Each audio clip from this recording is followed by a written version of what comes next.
Good evening, everyone, and welcome to your regularly scheduled broadcast, where I promise that everything will be fine, and I'm sure that maybe, just maybe, That way. you find your way to. Well, what am I doing? We're talking about Deadpool tonight, guys.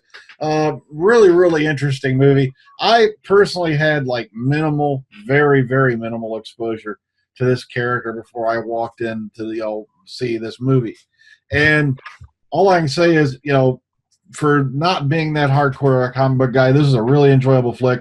But let's go around, let's get intros from everybody, then we're going to go into their thoughts on what they thought about it. All right, let's start with AJ. Hello. The movie was brilliant for the fact that they filmed it with only $58 million. It almost looked like something that was done with a $200 million budget. It was awesome. I can't praise this movie enough. Okay, Philip. In the words of Deadpool himself, it's a brilliant movie. I'm not really au fait with Deadpool, but once watching this movie, I'd like to know a lot more about him, and I will be getting comics. And I urge anybody else who hasn't seen the movie, go and see it because it's dead funny. Okay, William. And I wasn't expecting this movie to have any to after like his last appearance in that Wolverine Origin stuff. So I wasn't expecting anything good out of it. But thank God, it turned out to be such a great movie. And like he says, his common sense is tingling, so he knows what's going on. Okay, next up, the Tasmanian Deadpool, Ryan. Hello there. All right, and Beefhead.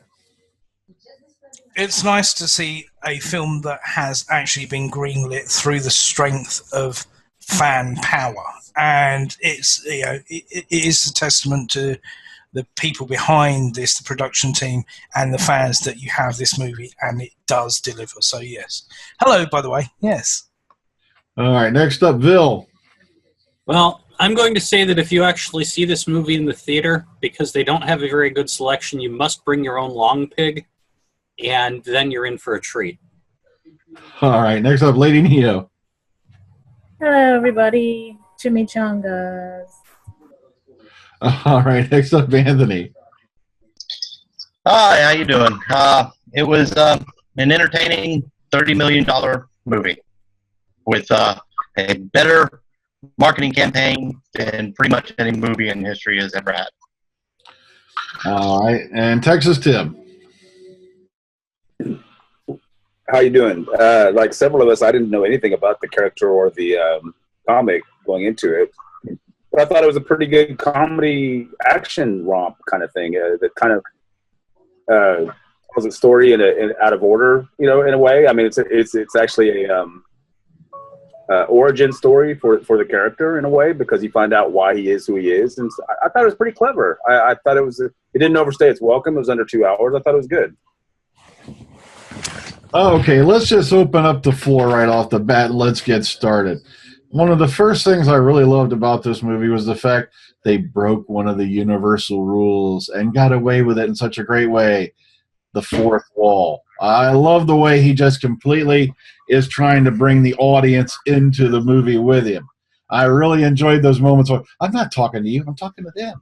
That's the charm of it. That's the charm of the movie, though, because like you say, he draws you in, and it just what's his name? Ryan who? Ryan Reynolds. Ryan Reynolds. I can't see anybody else playing that character but Ryan Reynolds. Anybody else? I don't think it would have worked if it wasn't Ryan Reynolds. He does it to such a pitch that you can believe. It was very camp, wasn't it? Yeah, it's a very believable camp character. Yeah. Anyone else? Go ahead. Floor is wide open. Well, Well, go Go on, ahead. Go ahead. Go ahead. Well, it's something that you've always had with the comics. That in the comics, he knows that he's in essence a fictional character. He's always broken the fourth wall with it. Like Phil says, do you know what I mean? I can't picture anyone else but him do it. If you can't pick any other one else I can think of really who could do it. I always followed sort of Ryan Reynolds, and I remember watching him in Blade Trinity. And yeah, he was very funny in that, and I think it was the first time that I thought, hey, do you know what? He's got that sort of that snapping delivery. He's got the smart ass attitude that the character needs, and if you're going to do it faithfully, would have to be, and he's spot on with it. Go on, Will. Well, I was thinking that since his last appearance was in that Wolverine Origins, I was very nervous of watching it because I thought somebody didn't learn their lesson, but thank goodness they listened to the fans and got it right. And I forgot when he started doing that, breaking the fourth wall in the comics. I don't think he started doing that in the beginning when he first appeared. But I gotta get props back. They had him, even though you could say it didn't show a lot of gratuitous nudity, it had to be rated R. You can't, for the stuff that they did in the movie and the violence and the fighting, it had to be rated R. And I know a lot of the under 17 crowd couldn't go in and see it without their parent, but if you notice in the video game of Deadpool, that was a rated R game. So you could say because of the video game, it made the movie the way it is instead of just following the comics. I thought it was funny and clever how it just kind of poked fun at the whole genre of comic books, superheroes as well. Yeah. I mean, it was really like making fun of them in a kind of way, in a good way though, not in a antagonistic way. It was just kind of clever. I mean, I thought that was cool about it. And as far as being an adult film, why not? I mean, it's about time you had one that was a little more, and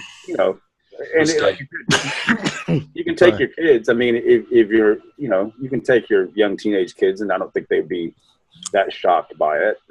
If anyone wants to make a controversy of this, I would just point them toward the movie Heavy Metal and tell them to shut up. But that's it. We're breaking the fourth wall as well. I like the aspect because it is so self-deprecating as well. You have the little action figure of the god-awful Deadpool that you got in in Wolverine Origins. Mm-hmm. When he goes to the Xavier Institute for Gifted Youngsters and everything like that, there's only two people there because the production company couldn't afford any other heroes. The fourth wall breaking gags are superb. You get the fourth wall broken in a flashback, so you're fourth wall breaking of a fourth wall, so you're in essence breaking 16 walls. It's spot on, and it's good that you have this because the opening weekend shows that it's not kids who are watching these movies, it's adults who are making these movies. And it is a film, for the most part, Anthony may disagree, or some of you may disagree, is pretty faithful to its source material, and that's why it works. They weren't afraid to do that. And I think a lot of that is also down to the director. I agree, because I read something about after the reviews of Deadpool came out, other companies are thinking to themselves, should we go and make our films in that kind of vein, because it seems to be quite popular with the people after watching Deadpool. So I'm wondering whether other film companies will pick up that kind of thing. Like for instance, I think in a few weeks we're gonna have Batman v Superman. That cannot be rated R because those characters are not rated R. Well, there's going to be a rated R director's cut now. But that's for DVD sale. That's not going to be in the film. So that's I could just see that one. Doomsday, you son of a bitch!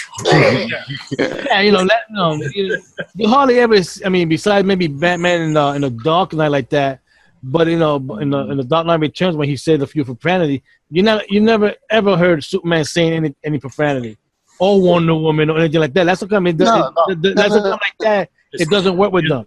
Anthony, I understand that, Will, but do you think it'll be a good thing for films of that nature to be like that, like Deadpool, and have that kind of edge? The only movie I could think of that's probably being made, I don't know if it's started filming yet, that could be rated R, is the last Wolverine movie that's coming out.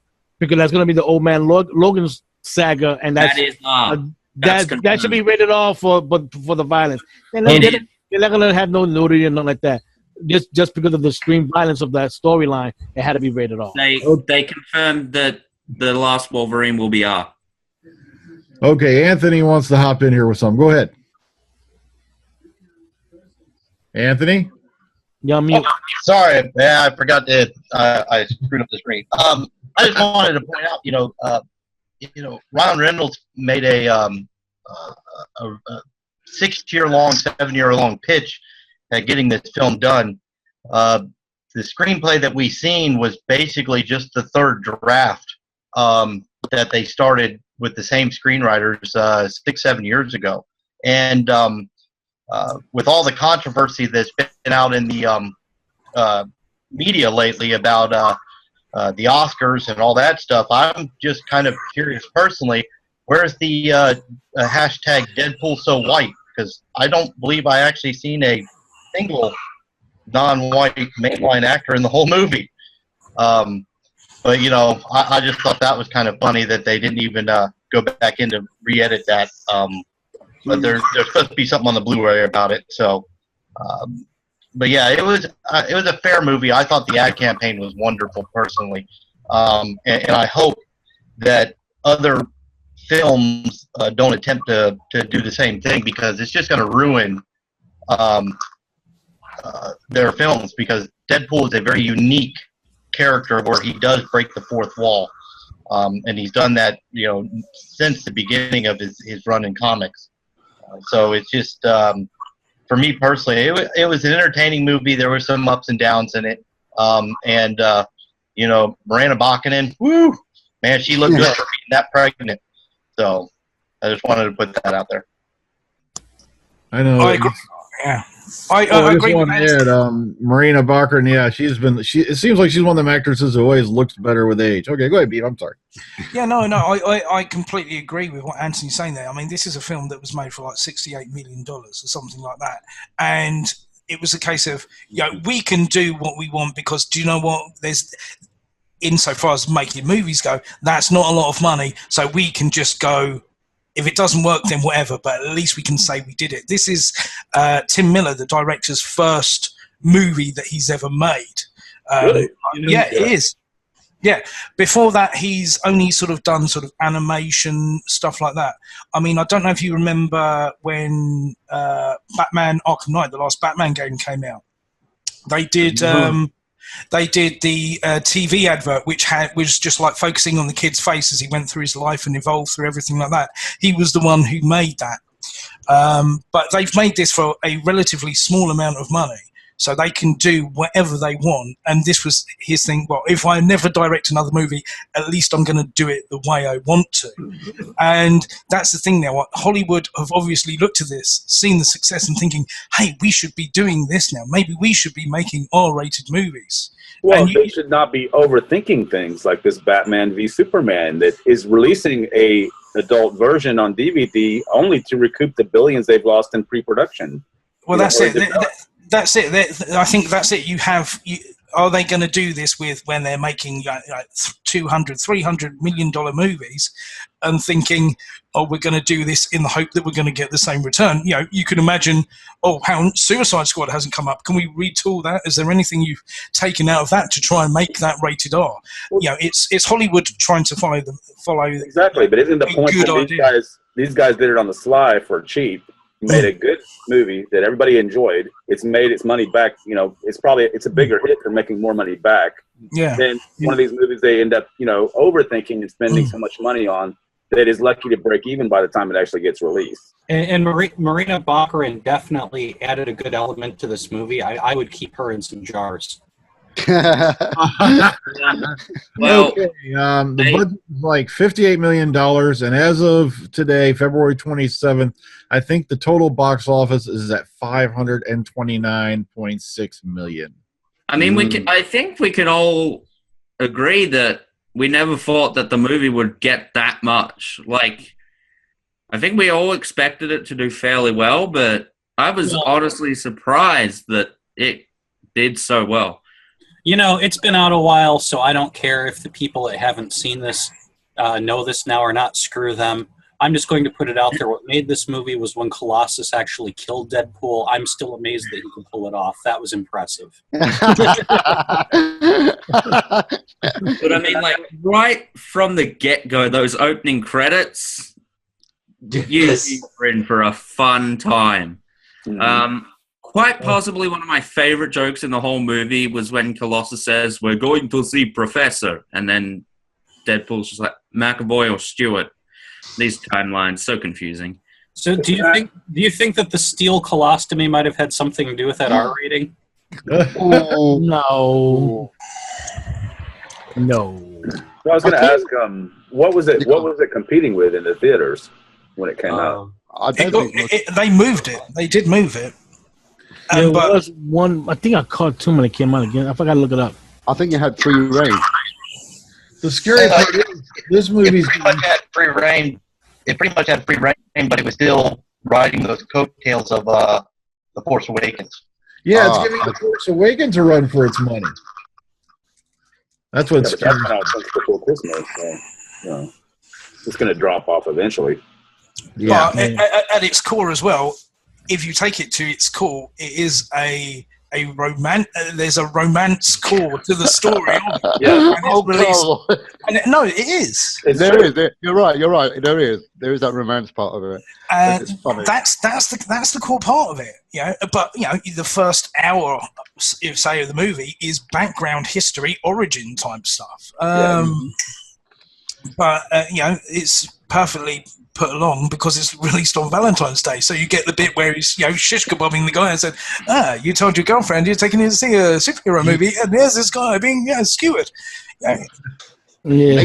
They did the right thing, starting the film, hitting the ground running, continuing that kind of energy all the way through. I mean, there wasn't a bit that sort of like made me go, oh, I'm bored now. None of it. It was just straightforward, eyes glued, interesting. It was really fun. Agreed. You tell it out of order and you make it more interesting. Mm-hmm. And it's akin to a comic book style, that you start off in the middle of the story and then it sort of swaps back and everything like that. And they make the gag of the fast forwarding through the story as well. Yeah. And you got to give Fox credit for using two things that I'm not supposed to use in that movie, like the helicarrier and Bob. Yeah. Oh yes. That's a Hydra. Bob, Agent of Carrier. Yeah. So they got away with that. But he does show up in the comic books. So was he initially meant to be a part of the X-Men crew, or who's that? I'm trying to understand why he knows Colossus and the girl and the X-Men hideout kind of thing. Because it's funny in the script. No, they're trying to recruit him. They want him to be one of the X-Men. Ah, okay. Well, also, Deadpool did at one time run with the X-Men and joined what eventually became X-Force with Cable. And there's always playing a part. Yeah. Yeah, we've all been running out of it. Lady Neo, what are your favorite parts out of this movie and all that? We've been swamping the conversation on you. Hey, wait a minute. Okay, can you guys hear me? Yeah. Okie dokie. Oh, I don't know. Almost everything. Secretary's Day. Oh, wait a minute. The Stan Lee cameo. I still think the one in Age of Ultron might be my favorite. Oh, but I like that one. He's in the stripper club. Come on now. Like that. What was the line? Money can't buy you love, but it can for 3 minutes. For 3 minutes. Yeah. Fantastic.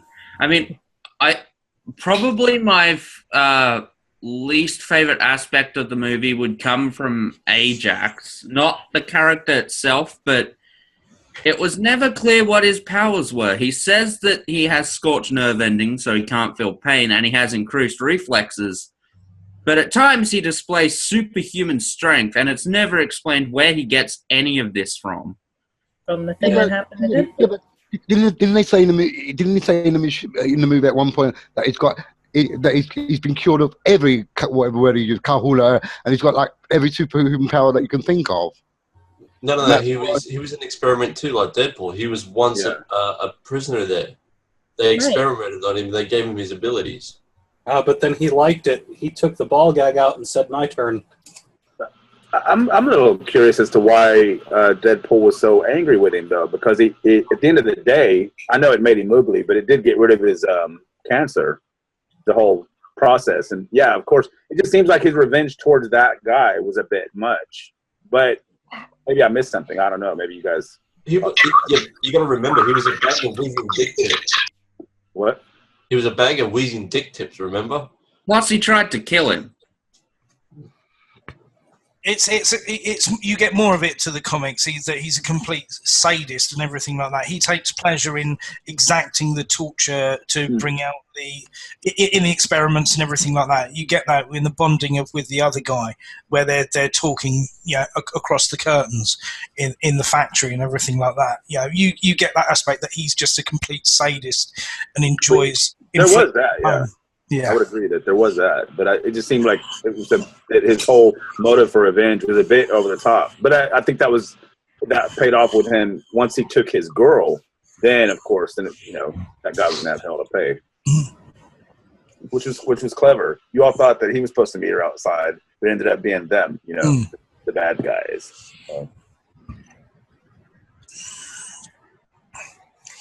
I love the little Green Lantern references just sprinkled in. Well, they show the magazine cover with him being the sexiest man, all that nonsense. And then when he says like shit just went sideways in the most colossal way, and then it just cuts to the little action figure. Or I love that if you get me an outfit, make sure it's not green and it's not animated. Make the suit green or animated. What about when he cockshocked Colossus? Your poor wife! Yeah. Every dinosaur is the T-Rex. I love when he goes to punch Ajax and then Colossus is just behind him and is feeling his crotch. Dad? Yeah. Oh, dear. Oh, man. And so was that Nichelle Nichols? No. It wasn't. No. No. You may remember her as Glenda from The Wiz. Oh my God, that's going back a bit. I'm glad they had Blind Owl in it. To be honest with you, I love the throwaway line when they're in the laundromat and she goes, "God, I miss cocaine."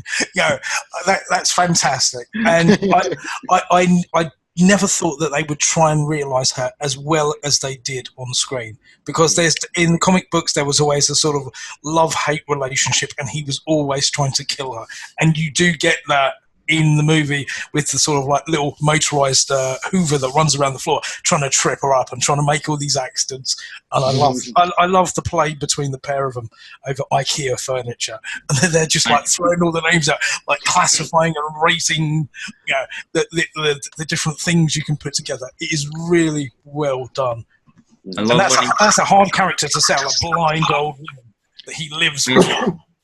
I love when he says to her that there's cocaine hidden in the apartment right next to the cure for blindness. His buddy stays behind. It's you want to party? And then TJ Miller is I'd go with you, but I don't want to. Plus, the scary part is, by this movie doing so well, I'm really hoping it opens the door on some more, adult-style characters that are running around out there in the genre. Because remember, let's all take a trip in the Wayback Machine with Mr. Peabody. Remember when they decided to put out a movie of Spawn? And let's make it PG-13 so we can get some more kiddies in the audience. Oh, yeah, look at how well that worked out. And, you got other characters like Lobo. You got, who else? I'm not a big-time guy, but I know quite a few of them from friends of mine. Who's some other good R-rated characters out there? Anyone knows? Well, you got the Doc. All right, let's start with William, then we'll go to Ryan, then we'll go to Anthony. Well, you got Moon Knight, but that's a violent character that either that could be a movie or he could show up in one of the Netflix shows. He's a violent character. And then, of course, some of the horror characters that they did, Marvel had, like Dracula, the werewolf, and stuff like that. There could be, again, rated R or a Netflix series with them. Okay, you're next, Ryan. Go ahead. Well, I jokingly just said Howard the Duck, but no. But another one they are planning to do, they're doing the animated version of The Killing Joke, and if they want to, they have the go-ahead to give that an R rating. Well, that's Warner Brothers and DC Comics. This is Deadpool and Marvel we're talking about. Okay, Anthony also had his finger on the button. What were a couple you had, Mike? Yeah, I was. I wanted to mention one of the probably the best interactions in a movie for me was the taxi cab driver. Throughout the whole movie, and then finally having his lover, his sexual rival, in the trunk. Yeah. Oh yeah. That was just priceless. You know, the look on Colossus and Negasonics' face was brilliant. You know, but the whole thing where, you know, he constantly forgot stuff in the cab, which in the comics was almost the same thing. You'd always forget something somewhere. So yeah, as for the making stuff R-rated, I don't think there's very many things out there that need to be R-rated. Deadpool was a unique property to do this with, because he does break the fourth wall and he is so vulgar and out there. You know, but short of the Bill might be able to help me with the group's name, but the Death and Dilemma and from DC, The Endless. The Endless. Maybe Endless could be an R-rated, because that's a pretty dark comic from Vertigo. Well, you know the series that's on the air right now, Lucifer, is very directly based on a spin-off called Lucifer, which started with Sandman. Because in the pages of Sandman, Lucifer vowed to get revenge on Dream, and several books later he did. He goes up, he hands him the key to hell and says, "I quit," and then he opens up a club in Los Angeles. Yeah, that's how he did it in the comics. Didn't the Watchmen get a R rating as well? Yeah. Yeah, but I love Watchmen. they changed certain stuff in the book. That's why people got upset about it.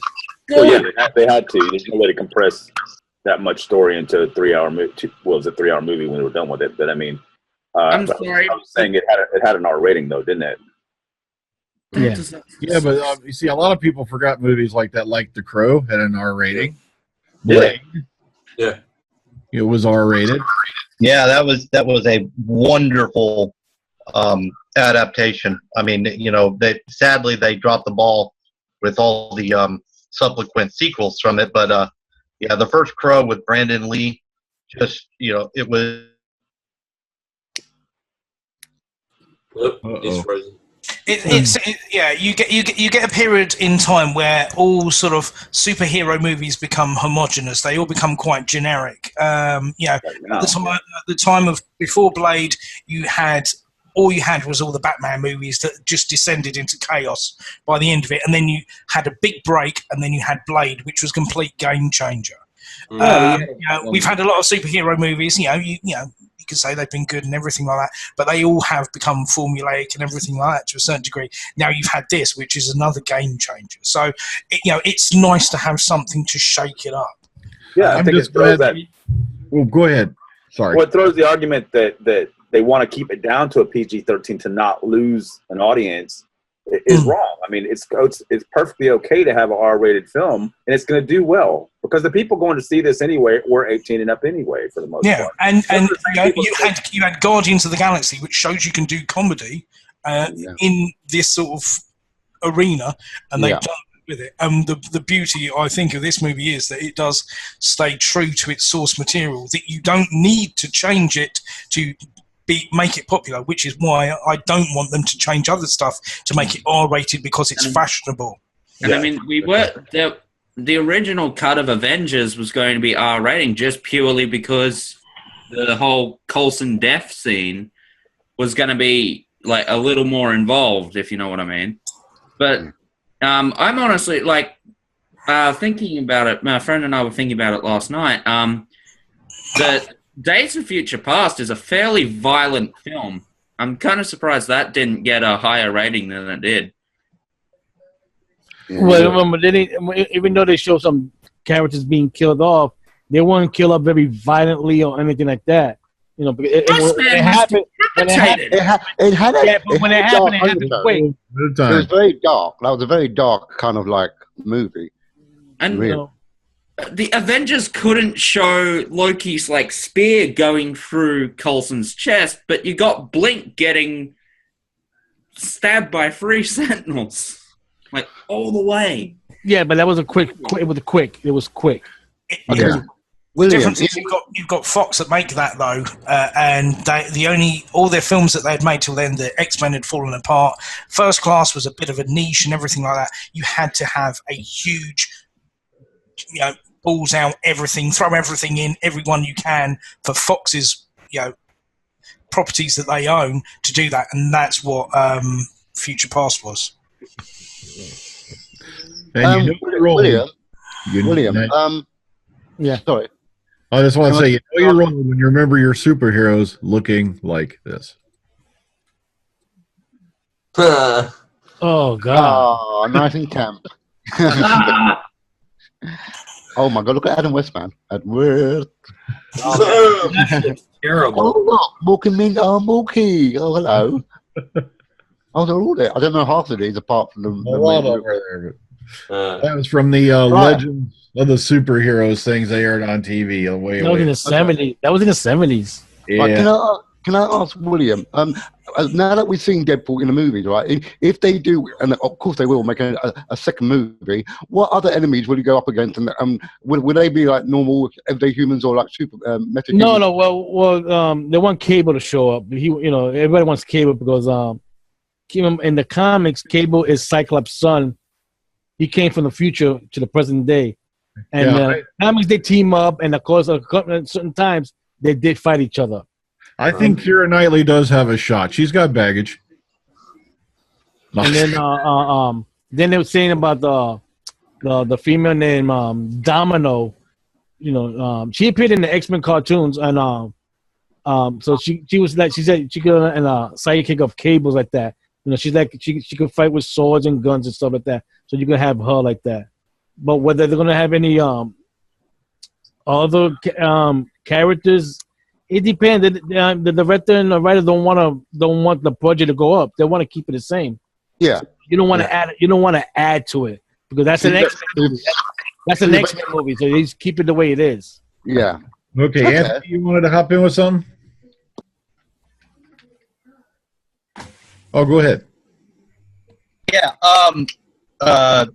The one thing that people are forgetting, Fox still right now has all the bad guys from Fantastic Four. If they really want to escalate Deadpool to a completely new level, he has interacted with some of those characters before in the comics, so that could be something. They're also talking about doing an X-Force movie and having crossover some of the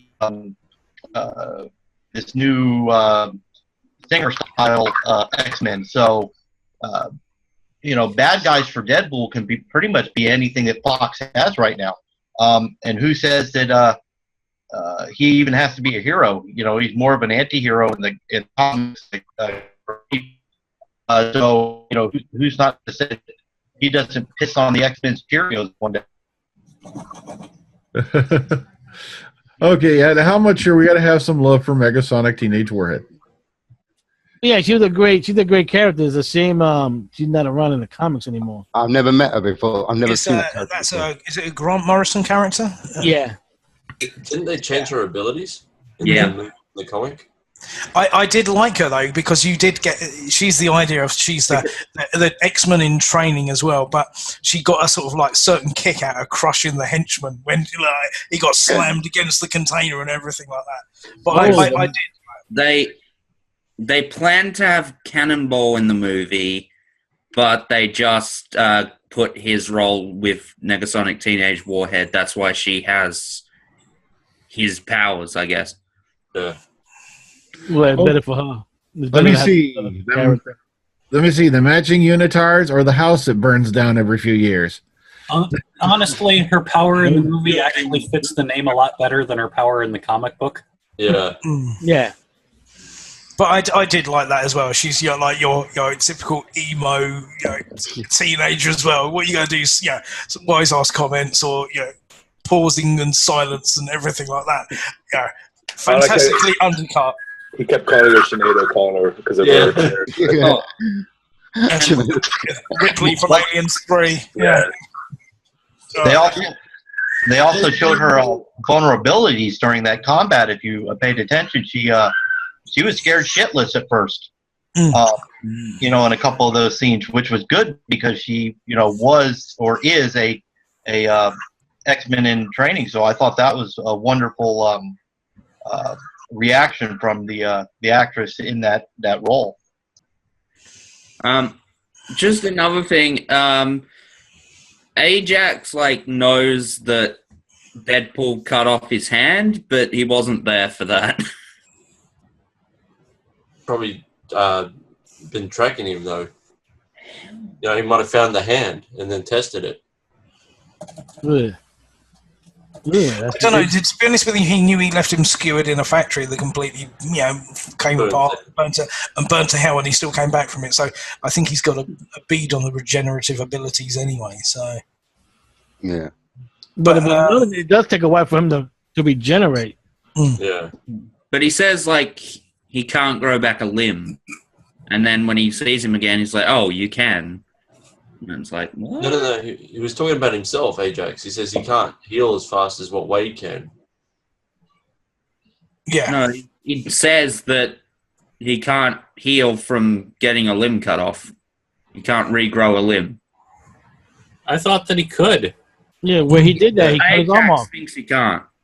Oh, Ajax, well. Oh, okay. And then when he pops up again, and they meet each other again, he says, No. "Oh, so you can?" Why don't we just call him by his real name, Francis. Yeah, where do you find a What's my name? 200 Oh, I'm pound? spelling. Now, see, now where do you find a missing 200 pound of assholes named Francis? I just got to say, Ryan Reynolds' Australian accent was terrible. It almost sounded South African, not Australian. Oh. I love that. There's just constant ribs on Jackman, and it would have been so easy to have put the Wolverine cameo in the movie because most of us did expect it. Well, they did put a Wolverine cameo in the movie. The Mask. He was in it, and they're best friends in real life, and they're always riding each other's nuts. So. It was kind of funny when he pulled off the mask and then, there's, Wolverine's face. For a minute there, I thought what had happened was they were going to cut back and they were going to show that, like, the makeup on Deadpool had peeled off, just showing his real face underneath. But that was... And it's stapled to his face. It's like, what the hell? And that you think he's had this on the whole time that fight's been going on. Oh, no, I was thinking that. There's no stone that they couldn't touch. I love the joke that he made about the Heaven's Gate cult as well, because everyone said how Patrick Stewart looked like the guy from the Heaven's Gate cult as well. So that was just like an added extra X-Men tie-in gag that that's the thing with this, is that the hit rate of jokes, it's like everything, it's like a machine gun. It's like you would expect what you would expect from Airplane or Naked Gun or something like that. There's joke and joke and joke, and do you know what? They don't all hit. I wouldn't necessarily get all the jokes. Some people get some people won't. But if 2 or 3 hit or something like that, there were a few that were kind of really too as well. And I will advise you, don't make fun of the Heaven's Gate cult, because you know what? Hail Bach will return. And yeah. Was it Tebow? Yeah. Yeah, we all missed our chance to get on the mothership that time around. Okay, go ahead, AJ. You got your hand up. Go ahead. Yeah, I heard apparently throughout the movie they were going to have a random joke where they were going to have Amy Winehouse in the whole story, where she was supposed to die, but then she doesn't. And at the end of the movie, he was going to say, "Oh, wow, she gets hit by a bus, and dies." He goes, "Wow, I didn't expect that to happen. I thought it was going to be a drug overdose." And apparently they had to cut it from the movie because she actually died from a drug overdose. Mm-hmm. Yeah. I don't know why is some things okay but not everything else. I mean, it's still recent, but probably because you know what? If we're not allowed to speak ill of the dead, just remember that the next time that someone talks about someone like Stalin or Hitler. There was also a version of the bar scene that had to be cut because apparently it would offend everyone. And they should have left it in then. Yeah, apparently they were saying that because most of it was ad lib, and they came up with something that was just apparently so vulgar that it would apparently that big guy apologizing to Miranda Buckingham was already was causing pain to a lot of dudes, man. So I felt that. Well, the scene he's talking about, actually, the NPAA told him, you take that scene out or you're getting an NC-17 rating. So they didn't have a choice. They got a gun held to their head literally and said, you want this hard R, you're going to have to cut back some stuff. And it's going to be on the DVD anyway. I guess one little thing also that I'd have about it, and it's the case with, 9 times out of 10, it's a problem with most superhero movies, is they showed just that little bit too much in the trailer. I think they were too busy trying to get butts in seats and gave away a few of the jokes too much. But that worked, though. It worked, I think, because it got people wanting to go and see the rest of it. Yeah, and there's definitely new jokes in the movie, but that bar scene is just essentially what you see in the trailer. There's not a lot more to that. To be fair, any comedy film is going to have that problem. If you give away the jokes in the trailer, you're going to have to give something in the trailer. So by the time, the trick is, by the time you see the joke in the film, it actually is cool still. But yeah, like that, the bar scene has like a few things to it. There's the avocado bit, then there's the topographical map of Utah, then all of that. And they did all of those in the trailer when they could have just probably had the avocado line and left it there, and then you still would have got a bit more from that scene than you actually did seeing it. I don't know. The thing is, I have to disagree with you on that, because they recreated the test footage that they did because it was so popular. Yeah, bear in mind, this is a film that had, I think Anthony said it. Ryan Reynolds had done a pitch for this for years and everything like that, and the test footage, everything that we saw 2 years ago, was leaked, and no one's quite sure who put it out there. But the reaction from it, pretty much, but the reaction from it was so strong that this is what made Fox greenlight it. And the footage was that popular. They recreated it. They didn't reuse it. They recreated it in the movie. So I think you have to have that.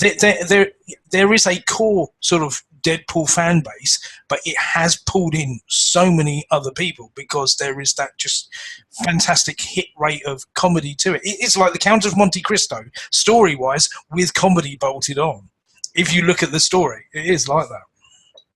Well, and let's not forget, probably 2 of the greatest PSAs in history were done not only to promote the movie, but actually to advise people about cancer. The testicular cancer PSA and the breast cancer PSA. I mean, totally brilliant and 100% factual. I mean, other people can hit. Uh-oh. I know what you're saying. The marketing campaign has been superb for this. Yeah. Oh, yeah. Oh, yeah.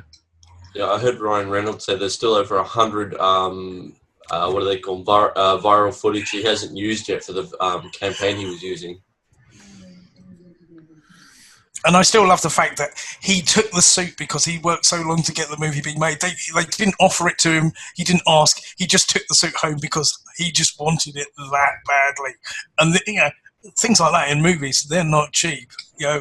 Christian Bale couldn't get a Batman suit, but he took the Deadpool suit home, and he's got that hanging in his wardrobe. So the movie is on course for another $30 million weekend. It's beating Alex Proyas's Gods of Egypt into the ground. All I can say is this. I'm really looking forward to the sequel. They can pull the same group of people together that they did for this one. And I heard they're getting a much larger budget. Is that true, anybody on it? Yes, a little bit more, but they don't want a big budget. You see, that's what I love about it too.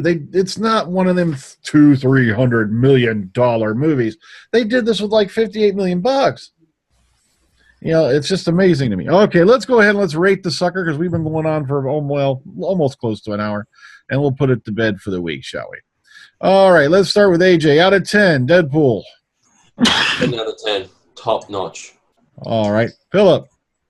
For my first foray into the world of Deadpool, I'm giving it a 10 out of 10 as well because it's really good. All right, William. I give it a 9.5 out of 10. I wasn't expecting. Trust me, I thought it would be a bomb, and I'm very impressed by it. All right, Ryan. Yeah, I was absolutely shocked at how well they did. Walking into it, I'm thinking, all right, they're going to deliver on the points where I think they're going to deliver. The plot may be a little iffy, and the plot definitely was fantastic. They did a nice new take on the origin story. And but the little things I brought up, I'm going to give it a 9. I can't quite give it the top mark. All right, Beefhead. I will give it a 9. Ryan Reynolds emotes all the comedy, even through that mask. The bit where Francis disappears and the eyes go big and everything like that is fantastic. It's shotgun comedy, which I love. I'm only going to give it a 9 because there are certain things that I would have liked for this movie, but it's just me. I would have liked to have seen Dr. Kilbrew in the factory. I would have liked to have seen Patch in Hell House, and I would have liked to have seen T-Ray, but that's just me because I like the comic books. But aside from that, it's a fantastic movie, and it's a definite, very, very solid, sexy 9 out of 10. Jimmy Changas for all. Right. Ryan Reynolds, I doubt you're watching, but you finally have made up for Green Lantern. Okay, Bill. Well, first we need to go back to AJ because he weaseled out of giving a number. No, I didn't. He said top notch, but I said 10 out of 10. Yeah, I didn't catch that part then. Sorry. Yeah. Okay, well, in that case, I'm actually going to go with what seems to be the majority here. I'm giving it a 9. Because there were a few things that could have been a bit better, but holy shit, that was a good movie. So, yeah, it definitely gets a 9. And, yeah, for those of you that haven't seen it, sorry about the spoil there. But, yeah, wait until you see Colossus off him with a colostomy. It's awesome. Okay, Lady Neo. I'm going to give it a 10 out of 10. I wasn't expecting much when I saw Deadpool because I looked at the comics, looked at the cartoons. I was like, okay, I know Deadpool's a freak, and now he's a freak on the big screen. And like Iron Man is Robert Downey, Ryan Reynolds is Deadpool. All right, Anthony. All right, I got 2 ratings here, one for the movie and one for the ad campaign. The ad campaign, I'm going to give a 10. It was outstanding. The movie, I'm only going to give an 8, which is still pretty good. But there were some things lacking in my opinion for me. But overall, a pretty good, entertaining movie. Ad campaign, in my opinion, was much better than the movie, though. All right, Texas Tim. Well, sometimes it's an advantage not knowing anything about the source material going into it, because I had never heard of Deadpool until you guys were talking about it when the movie was coming up. So going into it completely blind, I enjoyed it. It was a very entertaining couple of hours. It was a very good comedy, that's not what I was expecting. I was expecting another action comic book hero movie, and I was pleased that it wasn't just that. It was more comedy than anything, but it had a lot of action and stuff, and a good story is to boot. So I'm going to give it a 9 out of 10. It's not the best thing I've ever seen, but I really enjoyed it. Yeah, it's the same. That's the thing. I'm gonna give it a 9 out of 10. I really enjoyed this movie. I had, like I said, minimal exposure to Deadpool. The only place that I had seen him were little things here and there, and then he made an appearance. I can't remember which animated series it was, but he was Spider-Man. Spider-Man. Was it the Spider-Man one? Yeah. Where he wanted him to go. He goes, "You can't harm those security guards." No, I'm not going to kill them. I'm just going to make them unalive. Yeah, that one. Ultimate Spider-Man. Like an incredible movie. I never thought I'd see the day that a comic book movie would give like Star Wars: The Force Awakens a run for its money. It's just an incredible phenomenon, and I'm really hoping they do as good with the sequel. All right, next week. Since it's just come out and we want to hop in on it, we're going to be doing Infernal Devices, the second box set of the War Doctor series for Big Finish. And okay. That's going to be our topic for them. But until then, everybody, enjoy life. Enjoy the rest of it. I hope you enjoy the rest of your weekend. Peace and love be with you.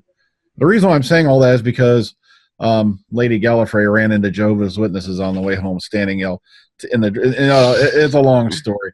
They parked their if you're going to come to me and ask me if I'm looking for Jesus, don't park your car in the middle of the driveway so she can't get in. I'm shocked she didn't pull in and kill him anyway. And if they ask me if I'm looking for Jesus, I'm going to tell them, do I look like an ICE officer? But until next time, everybody take care. Ta-ta. Good night. Remember, Take care. breakfast is most important meal of the day.